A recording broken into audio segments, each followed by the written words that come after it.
প্রসঙ্গ এসআইআর। আমাদের সামনে এখন এমন অনেক মানুষের তথ্য উঠে আসছে যারা শিক্ষিত, যাদের কাছে ভ্যালিড ডকুমেন্টস রয়েছে এবং যারা বিভিন্নভাবে আমাদের দেশ তথা সমাজকে সার্ভ করেছেন, তারপরেও তাদের নামটা ভোটার তালিকায় নেই। এগুলো তো গেল সেই সমস্ত মানুষ যাদের কাছে সেই প্ল্যাটফর্মটা রয়েছে নিজের বঞ্চনার কথাটা জানানোর, নিজের পক্ষটা রাখার, এবং তাদের সেই ক্ষমতা আছে যে তারা তাদের সেই ভোটাধিকার আবারও ফিরে পেতে পারে।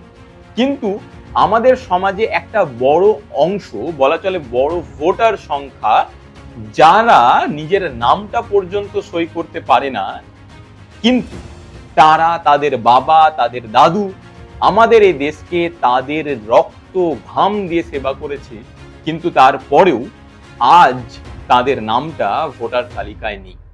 আমাদের এই গণতন্ত্রে জনগণকে 5 বছর অপেক্ষা করতে হয় তার সেই তন্ত্রটাকে পাওয়ার জন্য, বা তার নিজের পক্ষটাকে ভোট দেওয়ার মাধ্যমে রাখা, কিন্তু এখন তারা সেই ভোটাধিকার থেকেই বঞ্চিত হতে যাচ্ছে। এরপরেও গণতন্ত্র যে সাংবিধানিক অধিকারটা দিয়েছে অন্যায়ের প্রতিবাদ করার, গণতান্ত্রিক পদ্ধতিতে আন্দোলন করার, সেই অধিকারটা ফলাতে গেলেও বিশেষ পার্টি সমর্থকেরা এর বিরোধিতা করছে বা তাদের খারাপ লাগছে।